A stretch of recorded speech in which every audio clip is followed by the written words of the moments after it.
Hey, hey, we're live. I didn't realize that. Welcome into Candlestick Chronicles, 49ers podcast on the Blue Wire Podcast Network. I'm Kyle Madson. I write about the 49ers over at NinersWire.com, part of the USA Today Sports Media Group. Joining me right now, the only person who looks better in a Lamb Chops hoodie than me, Chris Biderman. And that's who we're going to talk about first before we get to the 49ers beatdown of the Eagles in Philadelphia. Check out the homies over at Lamb Chops. They're the official clothing brand of Candlestick Chronicles. SGLambchops.com, that's the website. At SGLambchops on Instagram, you can check out photos of all their latest styles and different ways that people do style their clothes, so you can make sure that you accomplish the number one goal of every person in every day, and that is to look dope. If you go to SGLambchops.com right now and use promo code CANDLESTICK20, you get 20% off your order, whether you want a hoodie, shorts, t-shirt, the new Lamb Chops Letterman jacket they came out with the cross cleaver logo on the back. Super sick. It's all black. Very, very cool. Check out their winter and fall collection. It's brand new right now at sglambchops.com. And you get 20% off that collection today with promo code CANDLESTICK20. Shout out Lamb Chops. Love Lamb Chops. This is currently my favorite hoodie. The shorts I'm wearing, also Lamb Chops, loungewear, zippered pockets. You know how much we love some zippered pockets. So shout out to our loves a friends at zippered Lamb pocket Chops. more than you. Nobody. I will challenge anyone on how much they love zippered pockets, and I think I'll come through. Not a single person. You're coming out on top. You're king of the mountain on that. Like the Niners in Philadelphia today. Facts. SGLambchops.com, promo code CANDLESTICK20 in the herd today. We're also sponsored by Cooperage Brewing. They're located in Santa Rosa. Definitely go kick it at the brewery. Just hang out down there. It's a good spot. Get some food, drink some good beer, chat with some good people. Bring your dog if you want. There's good outdoor seating, indoor seating, whatever you want. Plus, maybe you go there and you like the beer and you want to order some, go to cooperagebrewing.com. Or maybe you're too far away from Santa Rosa and you're like, you know what? Can't make it up there, man. That's not realistic for me. That's okay. If you're 21 and over and you're in the state of California, go to cooperagebrewing.com. You can order a case of beer. Whether you want one type of beer, maybe you want the Candlestick Chronicles Hazy IPA. It's delicious. Maybe you want a stout. Maybe you want a lager. Maybe you want a Pils. Whatever they have in a case, they will ship it to you. You can mix and match.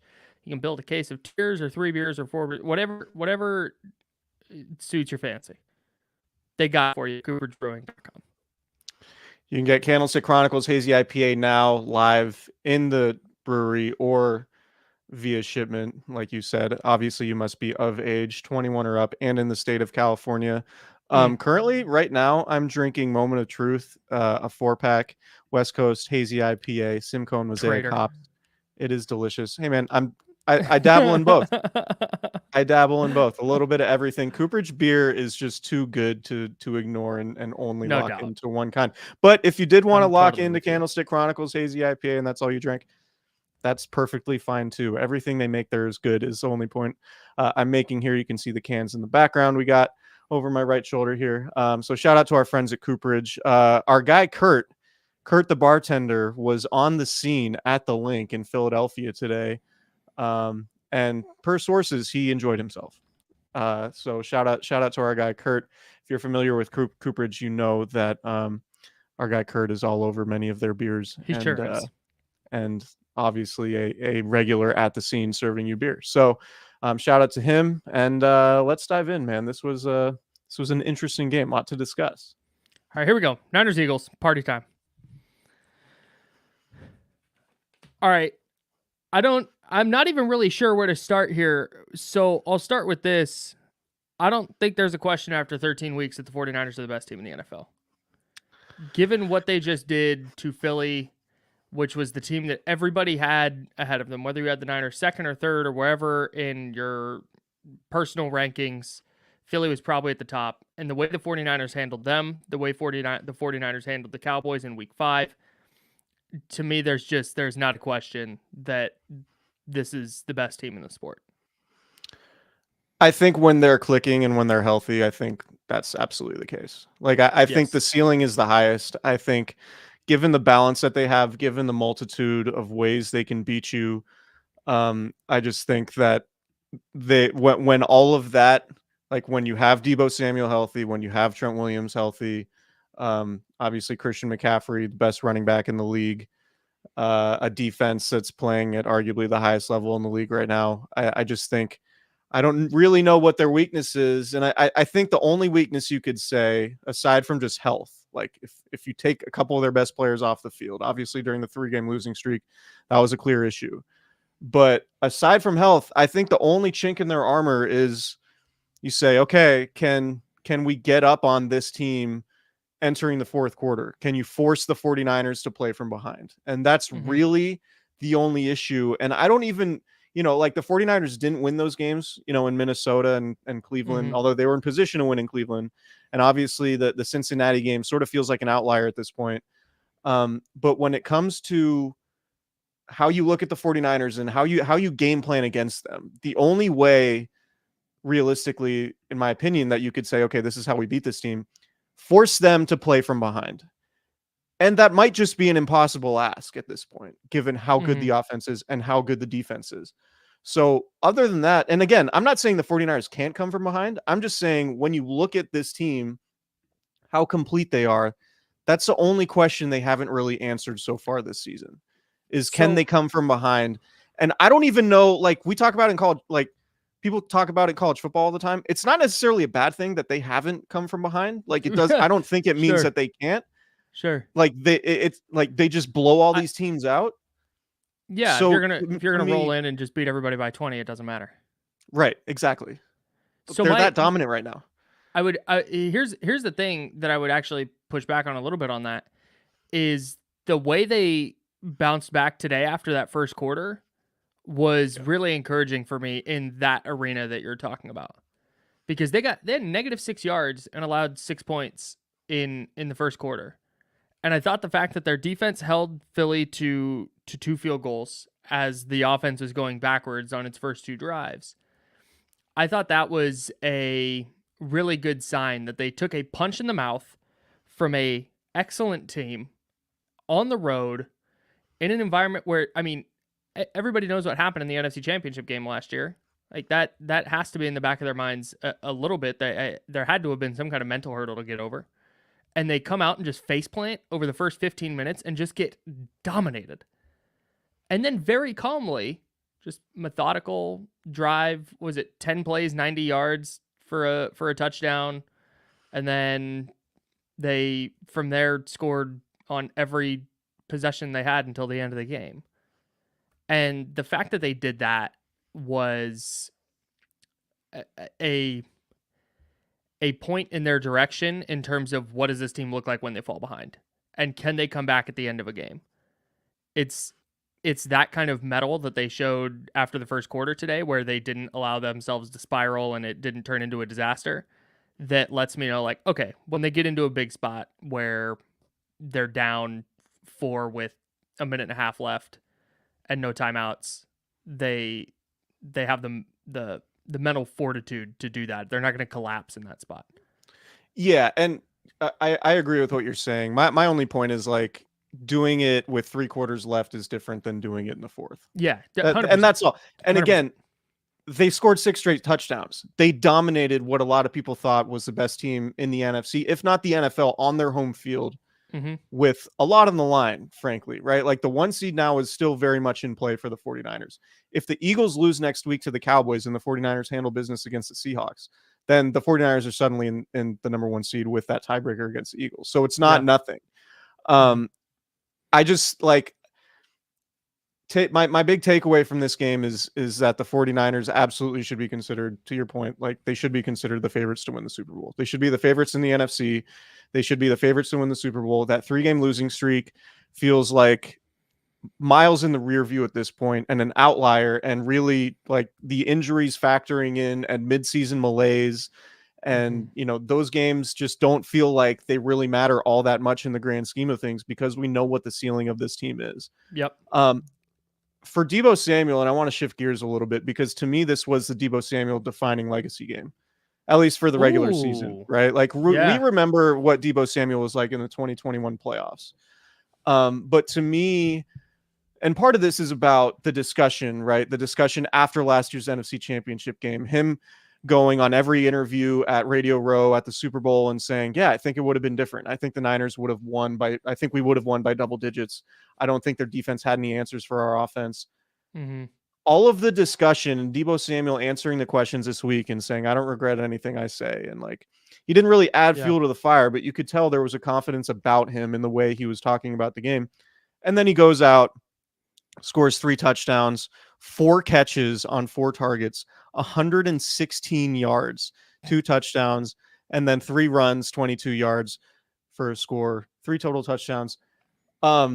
He went into the game wearing all black, and apparently a bunch of his 49ers teammates did too, including Trent Williams. He wore all black Jordan 1s, which look very similar to Air Forces. Yeah.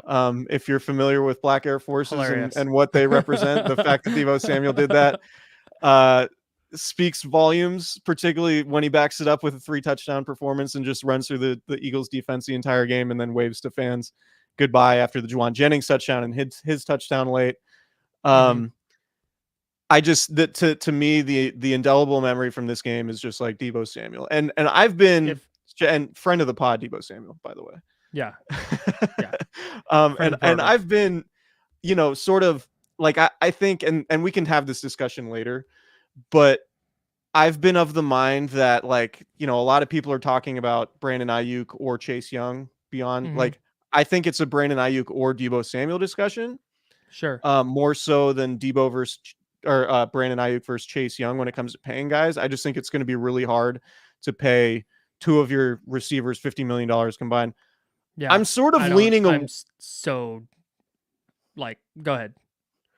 I'm leaning. I think the way Deebo played today and the way this week went, I don't know that it's necessarily going to come down to those guys, but I am not. I feel a lot different right now than I did, like, in terms of, like, I think Deebo Samuel is more or less the heart and soul of the offense. Yeah. And I think you have to kind of, I'm to the point where you just kind of deal with whatever off the field stuff you deal with, whatever. But, like, on Sundays, when it comes time to kick ass, there is no dude you want in your huddle more than Deebo Samuel right now. It's not a coincidence that you talked about his playoff run a couple years ago in 2021 and the Seattle game in 2019 and the Seattle game this year and this Eagles game. Every big spot, it is Deebo Samuel. They need a big play. Get it into 19's hands. That's been the case now. That's why they paid him. And in the biggest game of the year, where he has been talking cash shit since February, he has. And then he stood on business. Like that. I couldn't even say it without laughing. No, but how much were you waiting to say stood on business? Oh, dude, the minute you said Deebo's name, I was like, oh. Let me say it. He stood on business. No, it's just a hilarious phrase. So that, but seriously, I believe in context, that's what he did. He and Brandon Ayuk would say to anybody with ears after the NFC Championship game, we were going to beat them by two scores. Their secondary's not that good. They said double digits. Double digits. Sorry, yeah, double digits. James Bradbury's trash. And then that was it. They were the more physical team. They followed Deebo's example. It felt like, where when he gets rolling, when he runs through somebody at the end of a run or converts a big third down or whatever the case may be, it's like, okay, it's go time. And I think that's super valuable. The whole future conversation we can save. But yeah. I think in this spot on Sunday against the Eagles, the Niners went, okay, we're going backwards. This isn't working out. How to get Deebo Samuel involved.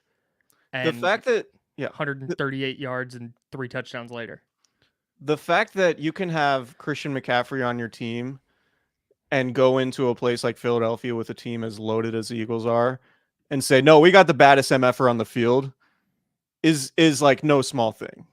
I totally agree. And I think, like, I'm not huge on symbolism, but I do think, like, the walkout stuff, him leading the team, the tone that he sets is real. Like, I think that is real. I think there is. I agree. The fact that they lost those games earlier this year while Deebo Samuel was sidelined, like, does not feel like a coincidence when you see how today went. Right. And if he can stay healthy, like, this is like a Hall of Fame type player. We said it in 2021 during the playoffs. It was like, man, you're running run plays on 3rd and 8 in a playoff game on the road in Lambeau Field to Deebo Samuel, and he's getting it for you. Yes. Right? Like, that's what You're- this dude is doing for the team right now. Like, there's nobody in the NFL who does what he does. Like, we're talking about the highest of stakes in the regular season. It's December, and like, obviously playoffs are a different thing, but we've seen him do it in the playoffs. To go to the number 1 seed, back up all of the trash talk, and just run through them and score 3 touchdowns. Like, Deebo Samuel outscored the Eagles by himself, basically.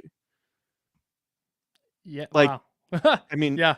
he scored 3 touchdowns. The Eagles scored 19 points. Man. Well, it's 18-19, so Eagles W. Eagles W, yeah. I mean, he need a little help from our guy Jake Moody. No, but that's more on Jake Moody later. When we get to prize picks. So no, that's what was just the incredible part to me was it wasn't like, oh, blown coverage, Deebo wide open, or oh, screen pass and he went untouched. Did you see the next gen stats on his first touchdown, the 46-yarder? I did not. Educate me. It was according to next gen stats, when he caught that pass, he had a 0.1% chance of scoring. And when you watch the dots, it's crazy because he gets hit, shakes that tackle, and then I don't know how people haven't gotten privy to his speed yet. Because I don't think he looks fast, but he always, no matter what the angle is, he outruns everybody. And again, like I said, he broke that first tackle.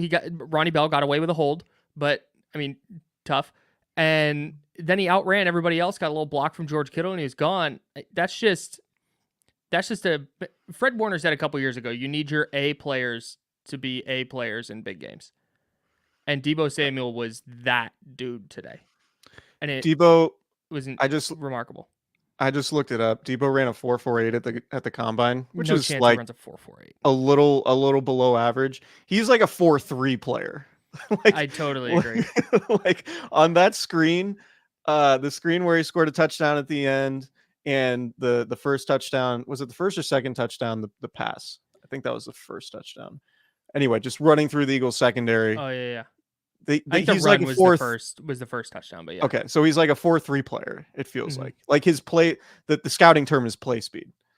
Like he has far more play speed than 40 times speed. I just think it's remarkable, and the 49ers are a completely different team when they have him. And yeah, like Brock Purdy was excellent today, but Brock Purdy does rely pretty heavily on Deebo Samuel. That's a pretty nice luxury to have. And that's not to take anything away from Brock Purdy, who I think is and we'll talk about him, but like having a weapon like Deebo Samuel is like a pretty substantial club in his bag. Yeah, and we'll talk about Brock in a second, but I want to get to this point that Aaron Chernus makes in the chat. He says defenders make a business decision. And again, this is on the YouTube chat. If you're listening to this on the pod, we are live on YouTube, youtube.com/@Candlestick Chronicles podcast. Just go to YouTube, search Candlestick Chronicles, or right there. Please subscribe. And if you're watching now, go ahead and hit that thumbs up button. We would appreciate the hell out of that. That helps us out, gets us moved up the algorithm, gets us in front of more eyeballs. So thanks for hitting the little thumbs up. But he's Aaron Chernus in our YouTube chat says defenders make a business decision. And I think there's something to that. Like when you're having to tackle a person that is being the aggressor time after time after time, eventually you're going to just stop tackling that person because it hurts. Like human instinct kicks in at some point and you're like, down 35-19, that second screen pass, the Eagles defense quit on that play. There were 0 people interested in tackling Deebo Samuel on the touchdown that made it 42. And that's a product of his play style. So I definitely think it sets a tone for the Niners, and they don't win Sunday without Deebo Samuel. And I also think it's not a coincidence that their 3 losses came without Deebo Samuel. Yeah. Yep. Yeah. That's where I stand. And they're like, it's sustainable. Like it's not some fluky thing. They're like, it's sort of game plan proof. Like you can always run some sort of play to get Deebo Samuel open. And that's one of the benefits of Kyle Shanahan. It's not like, oh, like take Deebo Samuel out of the game and what are the 49ers? Like obviously they have counter punches, but it seems like in every big spot, Kyle Shanahan can figure out ways to get Deebo Samuel the ball. Yep. They did. I'm interested to see the tape on this because it felt like there were a ton of instances where they had McCaffrey split out into the slot and then Samuel would do that orbit motion where he comes in front of Purdy and then loops back around behind him. And that's just got to be a nightmare for a linebacker. Because then he might No. go out to the flat. He could stop and take a toss the other way. He could take a toss that way. They could fake it entirely, and then you got to worry about Christian McCaffrey. That Deebo Samuel orbit motion is just deadly. Yeah, and they use the heck out of it today. The fact that it's two of the best players in the NFL with the ball in their hand that you have to contend with as a defense is impossible. Just what makes the 49ers what they are. And today was the peak version of that. And the peak version of that is the best team in the NFL that's capable of winning anywhere. Mm-hmm. And so that to me is the most memorable thing to come out of this game. It was like, okay, this is sort of like, I don't know, bigger picture. Was this the best Kyle Shanahan non-playoff game that the 49ers have had since 2017? Yeah, it felt like it for me. The start was obviously gross, but they made that adjustment to get Purdy in a rhythm, because I thought early on Purdy was really bad. That 0-for-4 start, you could tell he wasn't comfortable in the pocket. He was not maneuvering well there. He had happy feet. First throw was batted down. Shanahan said after the game he needed to settle down in terms of his play calling. Like the offense needed to settle down, but he needed to settle down, which I thought was a super interesting thing to hear, because we've never heard him say that before. I've never heard him say that before.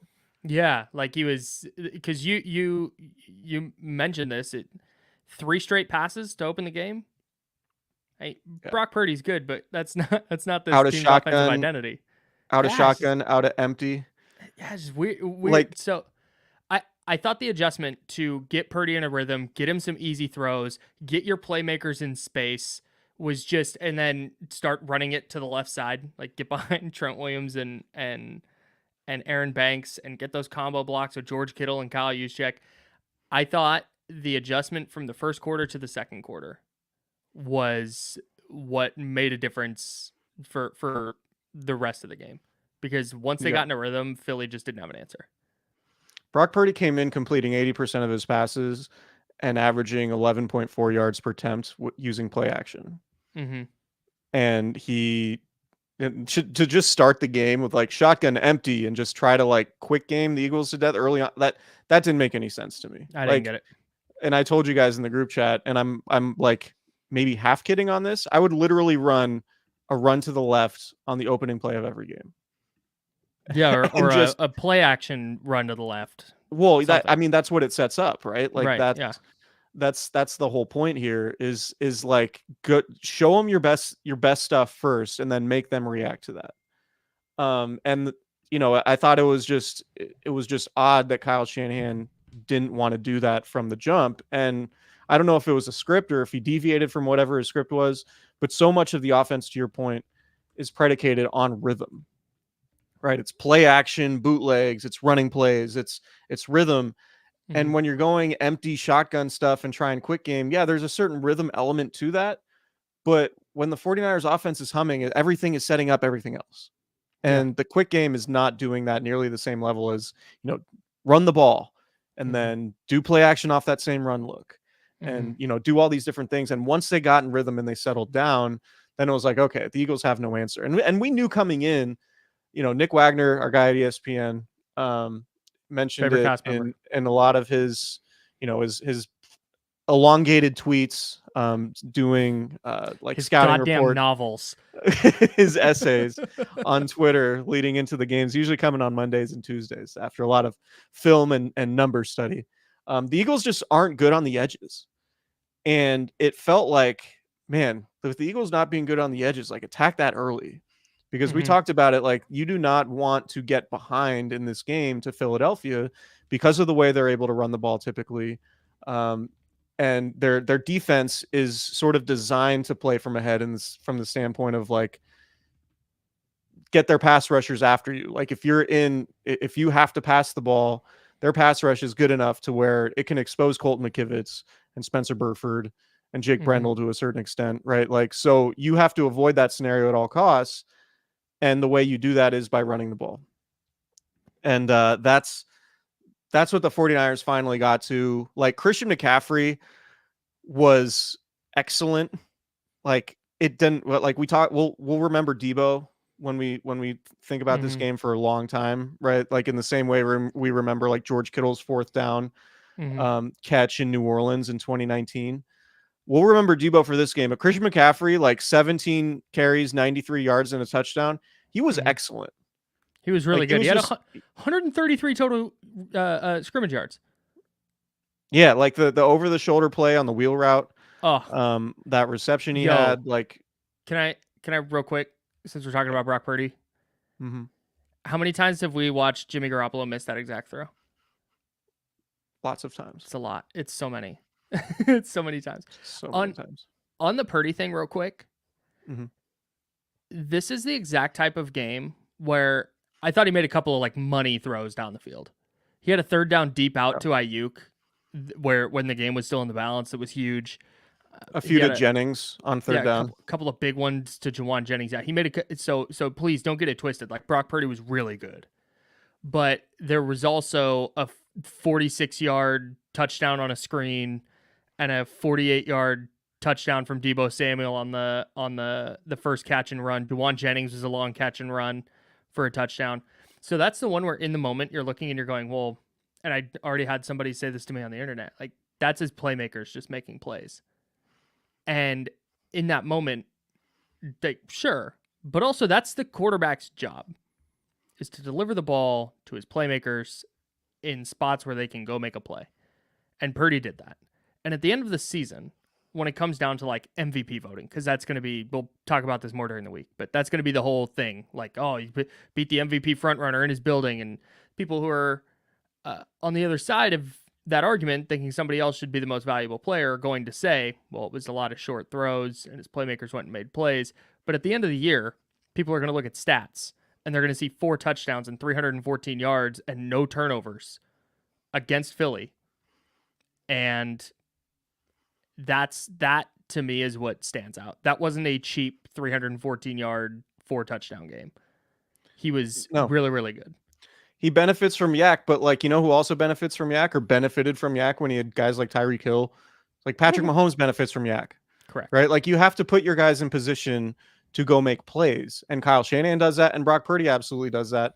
And look, like, I'm sorry, the dude plays at a really high level. And the dude has outplayed a lot of quarterbacks that people think are better than him. He's outplayed Dak Prescott both times they've played. He's now outplayed Jalen Hurts, the MVP favorite going into today. Mm-hmm. And I don't know that that Brock Purdy to me is necessarily MVP, because I still need to see him, for me to be like, this is the most valuable player in the NFL. I need to see him like be down. And again, I'm not using this to say that he can't do it, but like to win MVP, you at some point need to like carry your team to a win. And we haven't seen Brock Purdy do that. Not that that's bad. Not that he shouldn't be in the MVP conversation. The numbers speak for themselves. I think the idea that Brock Purdy is some like 25th ranked quarterback who's just getting carried by Kyle Shanahan and his playmakers is completely asinine, frankly. And I think it's a disservice to what he's doing and the level that he's playing at, because you do not, I don't care who your weapons are or who your head coach is. There is no way to put up these numbers in the NFL. And even talking about, you wrote a piece for Niners Wire about, or it was included in a piece that you wrote about his ability to push the ball downfield and how it's completely changing the 49ers offense. And that's 100% true. And the numbers back it up.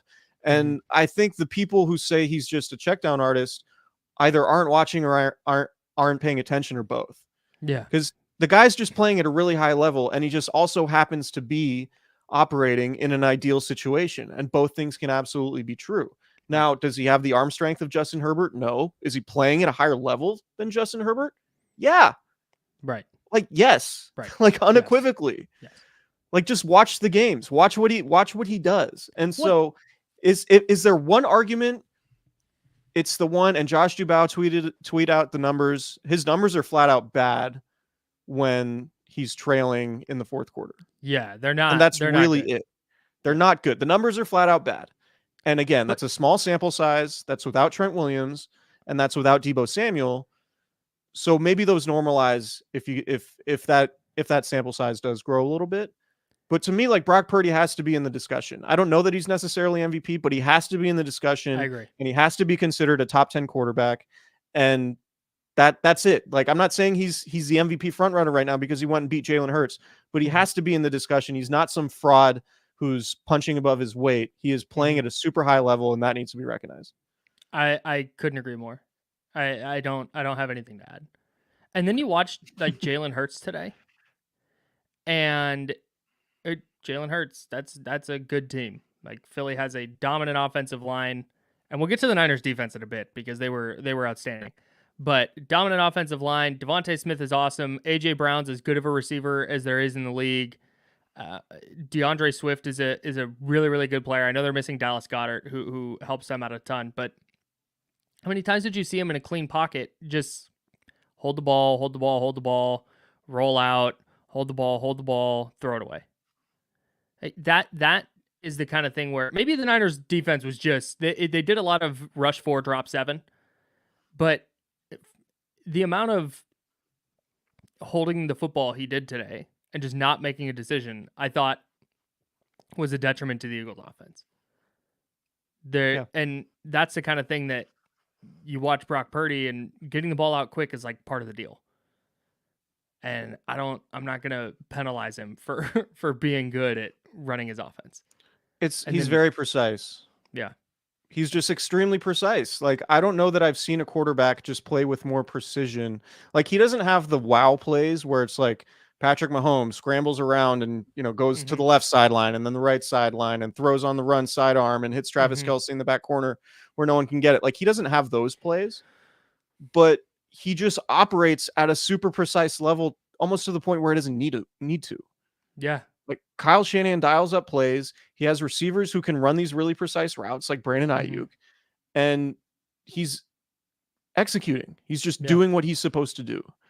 And so, like, we want the situation to be worse, and we want Brock to make more ridiculous plays outside of the structure, so then we can say he's really an MVP caliber player. Like, it's kind of ridiculous the way, like, let's let the results speak for themselves when it comes to evaluating quarterback play. Like, I've mentioned this before, but we have a thing as a sports watching society that, like, we penalize players for being in good situations. And, like, we really only think, oh, if you can drag a terrible supporting cast and a terrible head coach to a championship, then that's the only way you can ever be considered great. And it's ridiculous because it's so dumb. You look at all sports, every single championship there's a team element to it. There's a bunch of factors involved in winning. It's not just one guy. Yeah, one guy can absolutely help, but especially in football, it's a team game. Bill Walsh had Joe Montana. Joe Montana had Jerry Rice. There were a lot of other really good players on that team, on those 49ers teams, right? Yeah. Like, it's so, look, Tom Brady had a bunch of really good players that helped him, particularly on defense early in his career, right? The Patriots were a defensive team when Tom Brady was winning Super Bowls early on in his career before he evolved. Ask Justin Herbert how much he likes not having any help. Exactly. How's that working out?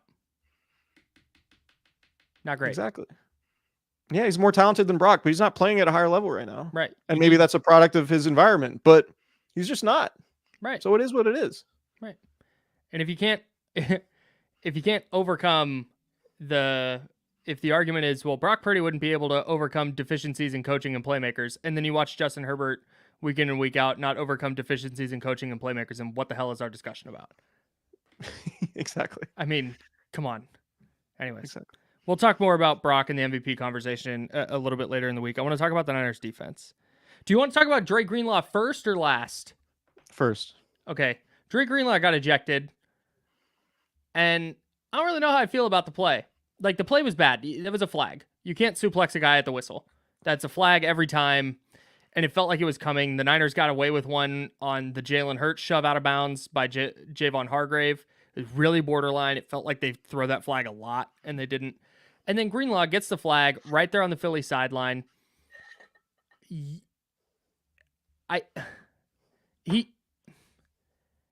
probably should. You can't hit another guy on the sideline, whether you meant to or not. You just can't. That's a thing you can't do. What I want to know is, and I can't remember if you or Nick Wagner brought this up.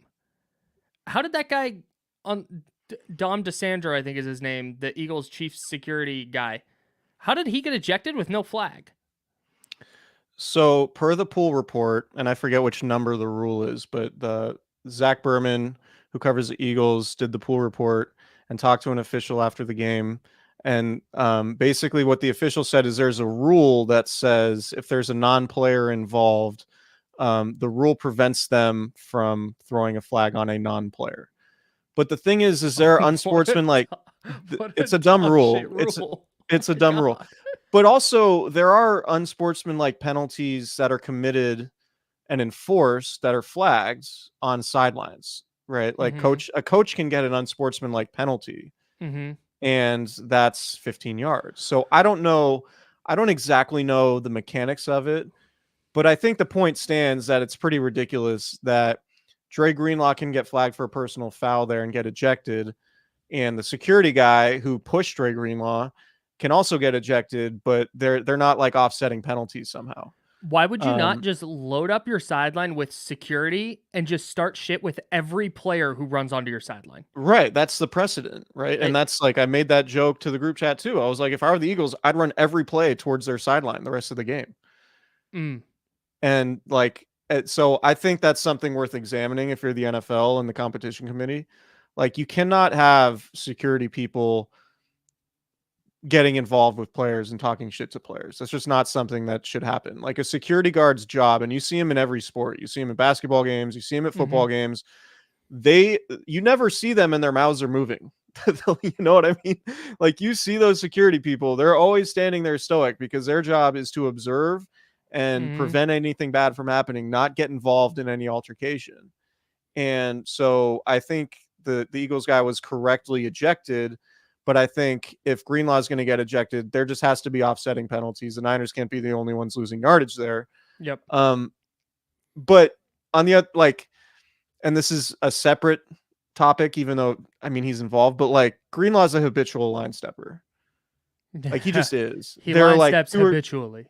There are 2 or 3 plays per game where it's like, oh, that's close, and then he'll get flagged for it occasionally, and he won't other times.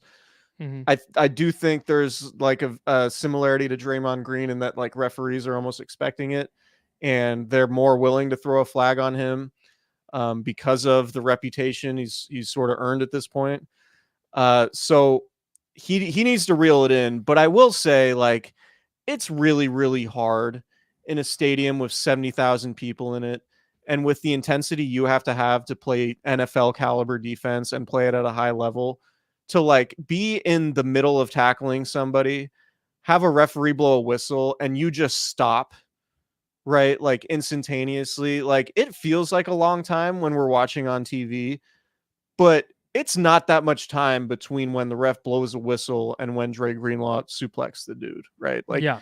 and I understand what the rules are. I just think it's a little bit unfair to be like, all right, you have to stop playing football within 0.2 of a second. Otherwise, it's 15 yards that way. Like, Yeah. obviously, you want to take unsportsmanlike stuff out of the game and cheap shots out of the game, but it's a game built on physicality. And And like it's have not some like the awareness of offensive. have some awareness of the situation. Yeah, and also, but like it's not like the offensive player is stopped. Like, the offensive Mm-hmm. player is still pushing. So Mm-hmm. like if you're tackling somebody, as long as the offensive player is pushing, you're going to react. You're not just going to stop, even assuming you can hear the whistle, Yeah.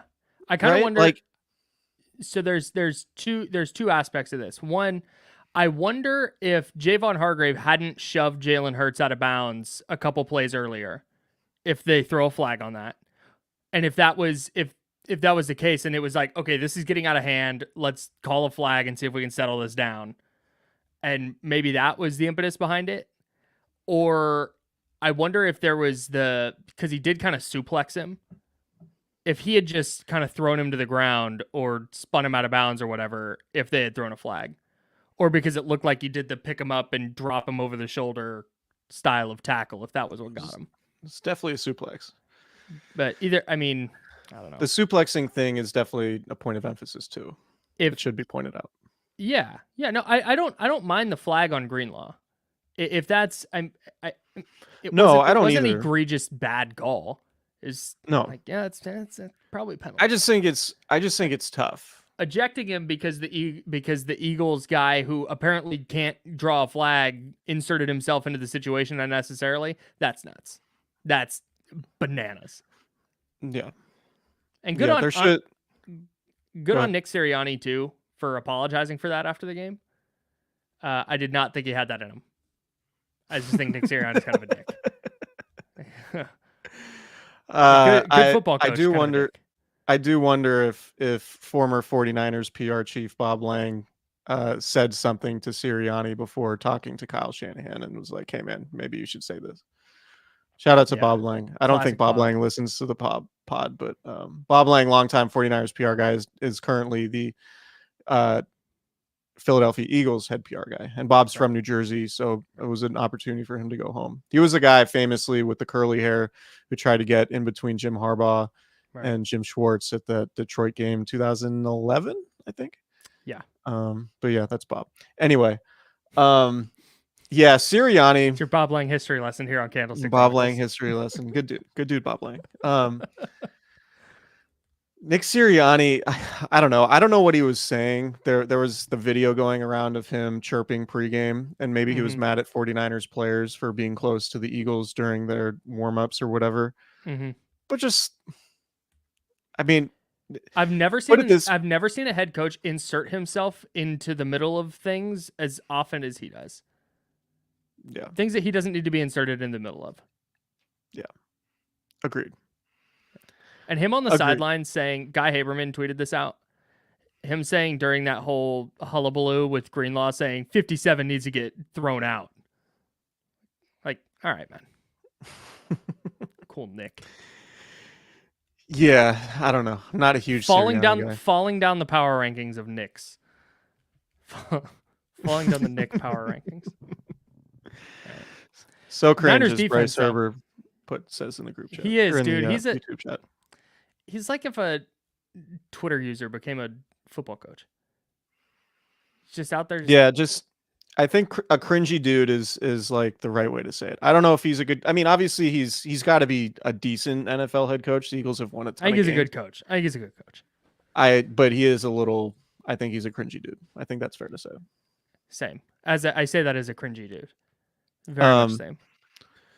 But no, so I mean, what was interesting to just from like talking about the game, it felt like that moment could have swung the game because the Eagles. I agree. That happened with like what 10 minutes left in the third quarter. Yeah, on there. It Eagles was on go the Eagles down. scoring drive. Yeah, the Eagles go down and score a touchdown, and then the Niners just got the ball back immediately and scored again. 5 plays, 77 yards. It went from a 3-score game to a 2-score game. And then the Niners were just like, okay, we're just going to keep scoring and made it a 3-score game again. And I thought that was probably the biggest moment in the game because the Eagles have been riding these crazy waves of momentum towards double-digit comebacks for weeks now. And that was like, okay, well, if it happens, like this is how it starts was the first thing that came into my head. Like if the Eagles come back, this is going to be the moment where it's like, okay, that we point to the Greenlaw incident, and the Niners offense was just so good that it was like, all right, yeah, you're going to score a touchdown. We're just going to keep extending this lead and you're not going to be able to stop us. But otherwise, we want to talk about the Niners defense. And I saw some of their players talking about this after the game. It was a really, really good job of the pass rushers staying in their lanes and preventing Jalen Hurts from going crazy. And it felt like one of my concerns was like, are the 49ers going to get hurt by blitzes? Is Jalen Hurts going to get off on some design runs? And it was like the Niners pass rush was far more focused on staying in their lanes than necessarily getting to the quarterback. Mm-hmm. And it prevented Jalen Hurts from making plays. It was the reason why he just kind of stood back there because they were staying in their lanes and preventing him from running. And the linebackers were always spying. And it felt like the entire game, every replay you saw, it was Fred Warner just standing there in the middle of the field. And when you're a quarterback and you're a mobile guy and you have the best linebacker in the league standing there waiting for you to make your move, it's a hell of a lot harder to be as effective as he's been running the ball than in previous weeks, right? Yep. So that was... now that I think about it, it's probably Steve Wilkes' best performance. I agree. DC, he was awesome. He was awesome. Yeah. They had such a good plan for the Eagles passing game. Uh, AJ Brown still 114 yards, and Devontae Smith still had 96. But longest play for Devontae Smith, 21 yards. Longest play for AJ Brown, 38 yards. And that was on that slant on like the first drive of the game. They took away the deep stuff. They held them to 46 rushing yards on 18 carries. The longest run of the day was a 7-yard scramble by Hurts. They had DeAndre Swift had 13 yards on 6 carries. Longest run of 4. They had 2 first downs via the run, and one was a second down tush push for a touchdown, and the other one was the Marcus Mariota one on 4th down. They didn't convert a single third down with the run. That's incredible. And this is that was, and as I talked about it with Prize Picks, and spoiler alert, I got this one wrong. I had DeAndre Swift going for more than 50.5 yards because I thought, the Eagles are going to be able to run it a little bit, and they didn't. And they didn't run it, and the Niners didn't have to sacrifice a bunch of explosive pass plays to try and slow down the run game. They just dominated. It was crazy. And like we talked a lot about the tush push, obviously, right? Mm-hmm. Coming in, the Niners did an excellent job of staying out of 3rd and 4th and 1s. Like there were a couple times where it was like instead of 4th and 1, it was 4th and 3. Third, like just taking the tush push with the exception of the touchdown, taking the tush push completely out of the equation. And now you realize how valuable that play is for the Eagles. Like when you have to just keep them out of 1 yard to go scenarios, and then they're a completely different offense. Particularly when you can stop the run as well as the 49ers did. Stopping DeAndre Swift, I mean, I think he's a really good back. I agree. Limiting him, 2 catches for 7 yards, 6 runs for 13 yards with a long of 4. He was a complete non-factor. And like it really limits what Jalen Hurts can do because he's not a rhythm passer. He's a playmaker. He's like what Russell Wilson was when Russell Wilson was just kind of the quarterback who played backyard football and pulled plays out of his ass and was really good at it and won a ton of games doing that. But that's sort of what Jalen Hurts reminds me of. He's not a rhythm passer. It's the complete opposite of what you have with Brock Purdy, where, you can dial up a ton of different passing concepts and have Brock Purdy make plays and make throws with anticipation and on time. And with Jalen Hurts, or at least this version of the Eagles offense that we just saw, and even watching back the last few weeks, it's like, just make plays. And he can make plays. He's really good at making plays. But when you take away the running game and any semblance of rhythm passing, and it's just, all right, Jalen, we're going to rush 4. Everyone's going to stay in their lanes. We're going to have guys in zone, and all these plays are long developing, and we can bracket your receivers.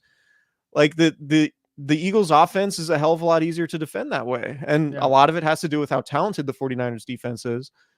But I just thought Steve Wilkes' plan was excellent.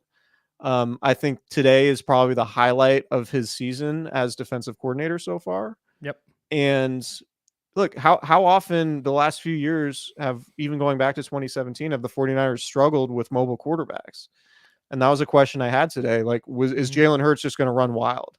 Like, maybe not necessarily make a bunch of plays with his arm, but is he just going to run for a bunch of first downs and break the 49ers back like Russell Wilson did so many times? Yeah. And that clearly was not the case today. Yeah. And he definitely tried. The biggest game-changing play was on their second drive where he took that 15-yard loss at where Javon Kinlaw got credited with a sack when he fell down.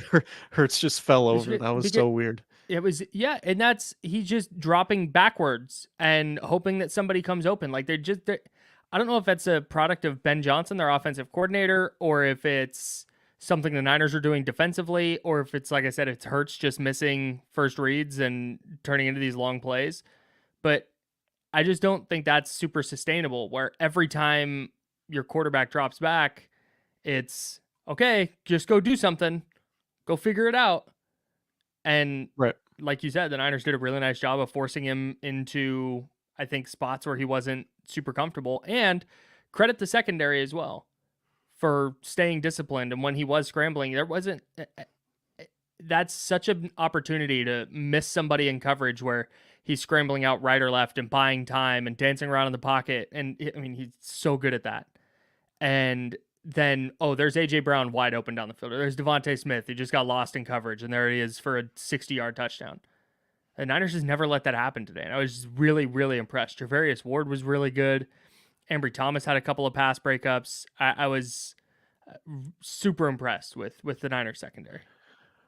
I think today, I don't know if it proved it, but I've had this theory that you can interfere with the receiver as long as you just look back for the ball. Yep.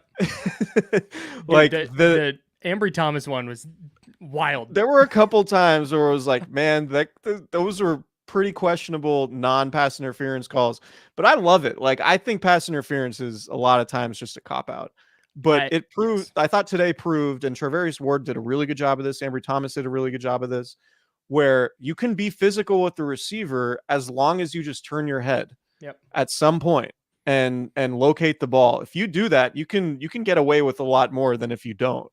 Yep. And maybe the 49ers got a little bit lucky on a couple of those, but for the most part, I mean, maybe we're biased, but for the most part, I love not seeing offenses get bailed out by pass interferences. There's so many rules that benefit the offense to allow maybe non-calls or maybe calls like go as non-calls. I appreciate officials handling it without throwing a flag than just flagging everything, because I don't think that's any fun to watch. I'm almost always pro less flag than more flag. Yeah, and I think that the spirit of pass interference is to ensure that guys aren't just tackling receivers because they can't if you're getting to the receiver and the receiver has to turn around to get the ball and your hands get on the receiver while you're turning around to get to the ball, that's not interference. That's not PI. Yeah. Contact is going to happen in the sport. It's to stop guys from deliberately grabbing hands or arms or whatever, pulling jerseys when the ball is in the air. If there's some incidental contact while they arrive together because they're both going for the same ball, that shouldn't be a flag. It is sometimes, for sure. And did the Niners get away with a couple today that might have gotten flagged in another game? Like, definitely. But there was nothing. The Ambry Thomas one would have been egregious, but to your point, at the last second, he gets his head around, gets a hand on the ball, and it's like, oh, there. Nope, playing the ball, not the man. Yeah. And if you get your head around, and better yet, if you make contact with the football, I don't think it should be a flag. As long as you're not holding the guy's arms down or grabbing his jersey. I would love to see it legislated like that in every single game. Yeah. That should be the definition for PI. So yeah. Because it's cheap offense. If you're just like, all right, we're just gonna drop back and Joe Flacco to Torrey Smith it. Yeah. And just bank on. So Pete Carroll said the Seahawks tried to do. Right. Yeah. Yeah. Whatever. I mean, Travarius Ward's been really good. Yeah, yes. He's been really good. The fact that he can do what he did against DK Metcalf and AJ Brown. I know Brown had good numbers, but I think a lot of those numbers came at sort of not super meaningful points of the game. Mm-hmm. I thought Travarius Mooney Ward has been excellent the last 2 weeks against two really good receivers. And he definitely matches up well with those big physical cats. Yep. And does a really nice job with it. Two more things for me. Well, one more thing, and then we got to get to prize picks. I got to tell you guys how bad I sucked this week. I think the rest advantage thing was a big deal for the Niners today. Or on Sunday. They very clearly looked like a team that had 10 days off. And the Eagles looked like a team playing their third game in whatever it was, 14 or 15 days.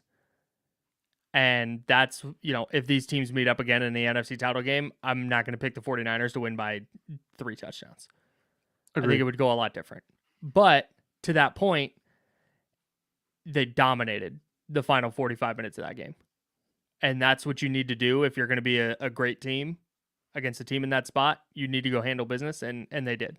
So every team is going to deal with schedule deficiencies. I think the rest advantage stuff, I sort of downplayed it when we talked about it before the season, because I think it's like kind of a lame excuse. And like, if you're a good team, ultimately it's not going to define your season, whether or not you have a good or bad season. Yeah.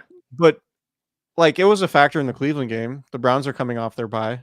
Mm-hmm. Right. And the Niners weren't. It was a factor in the Cincinnati game. The Niners had a short week coming back from Minnesota on Monday Night Football, and the Bengals were coming off their bye. Mm-hmm. So I do think playing a team coming off a bye factors and having a few days rest advantage while the team you're playing is coming off a 92 snap performance on defense in that overtime game against the Bills. I do think that matters. Yeah. But I think eventually, like I know the numbers say the Niners have gotten screwed by rest advantage and whatnot. I just think hmm over a season, like you have to view it like that stuff is just going to balance itself out. Yeah. Yeah, I think so. I think that coming off a bye versus not is a big deal. I think the Thursday mini bye is a little bit of a deal. To me, this team has a rest advantage because they played Sunday and their opponent played Monday. That doesn't move the No, needle for one me. day I don't think one day really No. matters. No. And like That just traveling, that just stood out to me.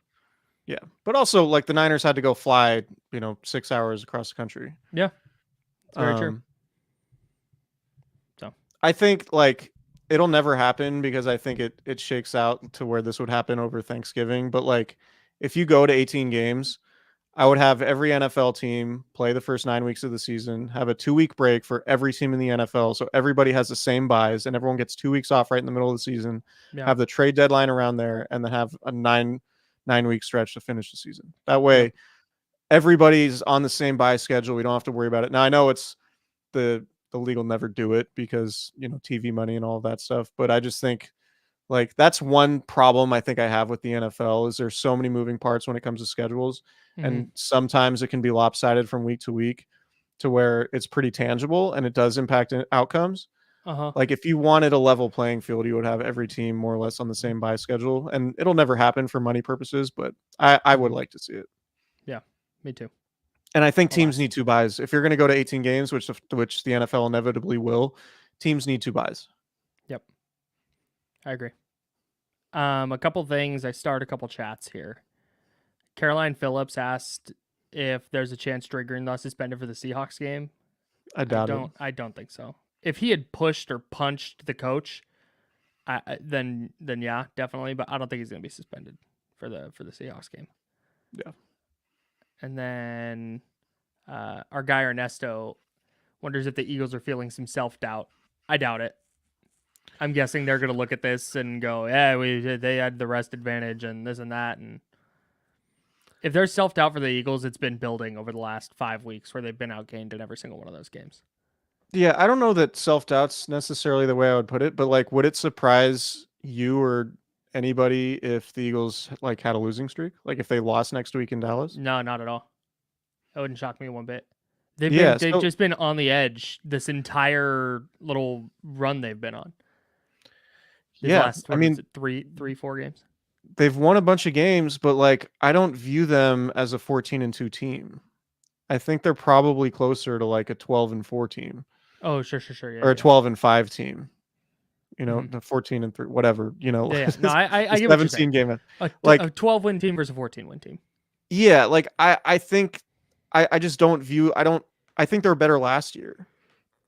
But I think they Yeah. are, like I think they could lose at Dallas, absolutely, and I think they hmm could lose the following week at Seattle. Like I just think it's hard. They're 10-2 now. Like I think they're a team that probably, I mean, maybe they avoided a couple losses that they probably should have had in these last few weeks. But I just hmm don't view them as a 15-2 team. I think they could lose 1 or 2 more games, even though their schedule is pretty soft. They have Dallas and Seattle, both road games, home games against the Giants, who are bad, the Cardinals, who are bad, and then they play at the Giants weeks 18. Yeah. And the Giants will probably be in full on tank mode. So the fact that the 49ers won this game, like I don't know if the Eagles are feeling self-doubt, hmm but it wouldn't surprise me at all if the Eagles slip up once or twice. Like the Niners are very much in the mix for the 1 seed. Yeah, definitely. You want to get to prize picks? Not really. I mean, I do, but I don't want to. You want to talk about how bad it was? It's okay. I'll talk about how bad mine were first. Okay, great. Prize picks. Go to prizepicks.com/candlestick, promo code candlestick for a first deposit match up to $100. It is daily fantasy sports, and it's super easy. 2 to 6 players. There's stat projections for each player. You pick more or less. That's how you build an entry, and then you watch the winnings roll, and it's a ton of fun. Unless you're me, and then in which case you watch the L's stack up. So I had Brandon Ayuk more than 61.5 receiving yards.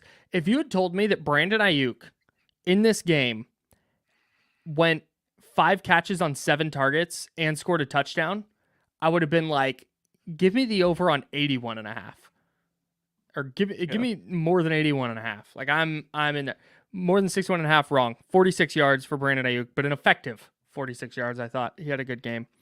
I took Deebo Samuel more than 11.5 rushing yards. Nailed that. He had a 13-yard run just by itself. He had 22 total. Jake Moody more than 6.5 kicking points. 6. 6 extra points. Not one field goal. Couldn't stall out in the red zone one time. Couldn't do that. All right, it's fine. One thing on Brandon Ayuk real quick. Yeah, as much as I'd love to just talk about Jake Moody. No, it was dynamite today. Ayuk averaged 9 yards a catch today. For the season, he's averaging 19.6 coming in. Brutal. Wow. For the prize picks crowd. Speaking of Jake Moody, real quick, shout out to 49er special teams for listening to Candles Crown. We really appreciate it. Launch those kicks out of the end zone, baby. Just having your kicker with the world's greatest leg kick it through the end zone and not have to subject your very suspect kickoff return team to potentially giving up a game-changing touchdown. Yeah, man. Wild stuff. Yeah. Really good work. Really good work by Mood Dog. Joey Sly, and we did some work. Shout out to our guy Rob Louder. We did some background work. Hey, real quick. If you listen to the pod regularly, you'll know that Chris and I just struggled horribly trying to find kick return coverage stats. And our guy Rob Louder, who hosts the Striking Gold podcast on Blue Wire Podcast Network, check him out. He texts us and he goes, "It's on NFL.com, dudes." Just literally the NFL's website. Just go there. It's like, oh, and dang. We learned Joey Sly, former 49ers great Joey Sly, currently the kicker for the Washington Durs, has not allowed a kickoff all year. Like he's just booted every kickoff return. He's just booted everything through the end zone. And it's like, yeah, that can happen. Yeah. Like I think it's a little too cute to be like, oh, let's kick it to the corner and maybe we can pin him inside the 20. Like just kick it through. Yeah, just have him start from the 25. They're getting the ball anyway. Don't risk it. Win the field position battle with punting. Yes. Don't try to do it on kickoffs. You have a good enough defense to where, like, if they start at the 17, it's not some boon as compared to the 25. Right. Every yard counts, dude. That's going to be one of my keys next week. Every yard counts. My keys of compete really came through today. Yeah, no, I thought you were spot on with that. Mine were execute and all 4 quarters. Yeah. So I feel good. I feel good about that. Yeah, definitely. My last 3 here in prize picks. DeAndre Swift, more than 50.5 rushing yards, not even close. The Eagles didn't even clear that by themselves. Elijah Mitchell had 3 carries and had as many rushing yards as DeAndre Swift. Is Elijah Mitchell better than DeAndre Swift? Would Kyle Shanahan trust DeAndre Swift? That's the real question. Jalen Hurts, more than 10 rushing attempts. Wrong. He had 7. And then I tacked on a Warriors entry as well. I had Klay Thompson less than half an offensive rebound on Thursday against the Clippers, and our guy Klay pulled down 2 offensive boards. You just love to fade Klay Thompson at the moment. Good work on the glass. Yeah, dude. You're so salty about Klay Thompson. Just tired of watching him shoot threes he can't make. So yeah, he's not one of the best shooters we've ever seen or anything. No, he is. He definitely is. Just old. I had Brock Purdy fewer than 252.5 passing yards. He had 314. So I took the L on that one. I had Purdy fewer than 31.5 pass attempts. That's a bingo. That's a huge win. AJ Brown, I had less than 73.5 receiving yards because his numbers had been down recently, and he decided to poke me right in my eye with 114 yards on 8 catches. So yeah, as somebody who only does power play, still not great for me. You need to take advantage of the flex plays, man. Allows you to get a couple wrong and still get a little money. I'm just not going to win it all back that way, is how I look at it. So. Yeah, no, you're not. You've got that dog in you, for sure. Oh, right. Man, Prize Picks must love me. Yeah. PrizePicks.com. Giving them money every week. PrizePicks.com/candlestick. Promo code candlestick for your first deposit match up to $100. Come play Prize Picks with me and Chris. It's a ton of fun. Daily fantasy sports made easy.